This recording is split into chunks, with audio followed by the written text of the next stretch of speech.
So I'm at the bottom of Hallasan. I'm at the Quantum Cell location, which is one of 2 trails that need a reservation. But before I start it, I'm just walking into the store just to make sure I'm not missing anything.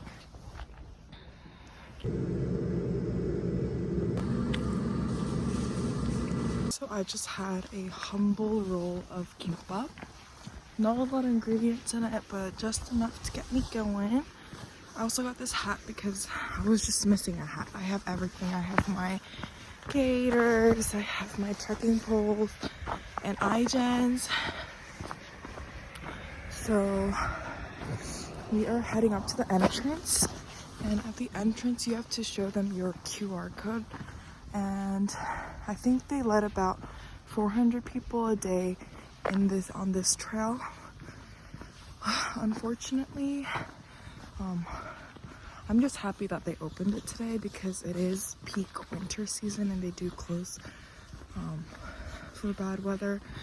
But they have it open all the way up to Songpana Petpiso, which is like, I paused because they wanted us to put on our crampons. So we're gonna head on.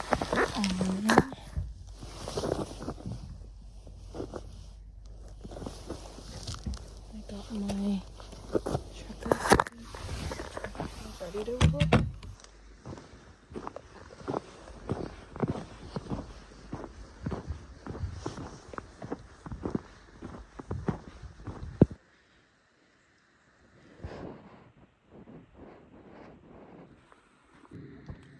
It's a little downhill before going up. I took a little treat before a bit of a challenge. It's still pretty dark. It's my first hour mark. These are just to prevent snow from further coming in my boots.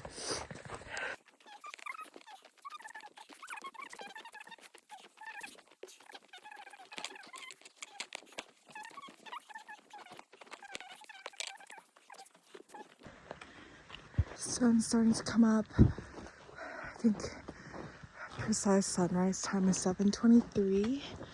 I'm just crossing the bridge and I'm suddenly getting a flow of memories from this staircase.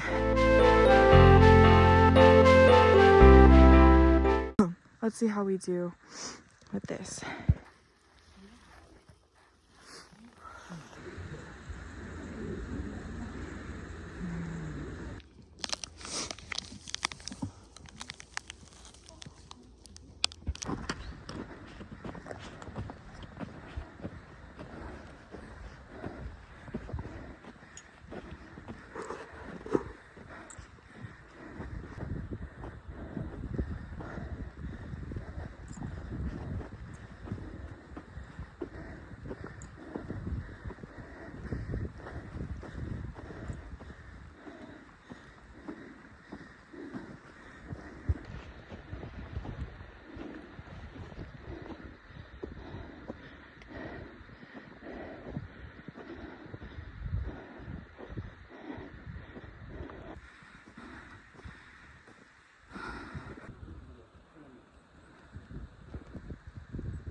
I think I have a good hour left. The weather is so beautiful, all white. There's definitely less snow as we're going down. And I already missed it a little.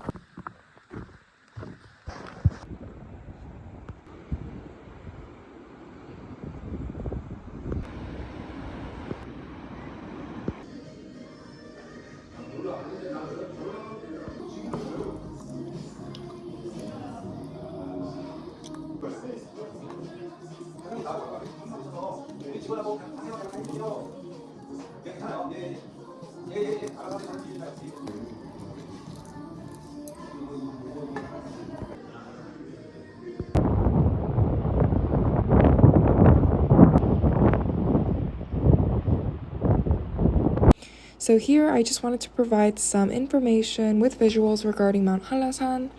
Mount Hallasan sits at 1,947 meters or 6,388 feet high. It is a dormant shield volcano. So this volcano sits right in the center of Jeju Island. There's a bunch of tiny mountains around it. Right here I'm just labeling all the different trailheads. But there are 2 main trails that lead to the peak. The rest do not lead to the peak. So you should have this information at hand. That's Gwanamsa Trail that I took in Songpanak. That's the peak. Then here we have Orimok or Yeongsil, which are other trails that are usually open when, even though it's snowing. These are much easier hikes.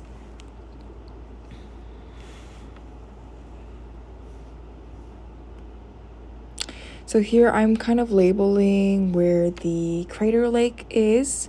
The last time I went during the summer, I was unable to see it because of the fog, but I did make it up to the summit. This time around, of course, as I said before, it was closed due to weather. So I just am labeling the original plan for me. I was going to hike up Gwanamsa and down Songpanak. My plan was to hike up the Gwanamsa Trail and come down the Songpanak Trail, which is one of the most popular summit routes, but because of snow and trail restrictions, I only made it up to the Samgakbong shelter, which I'll label later.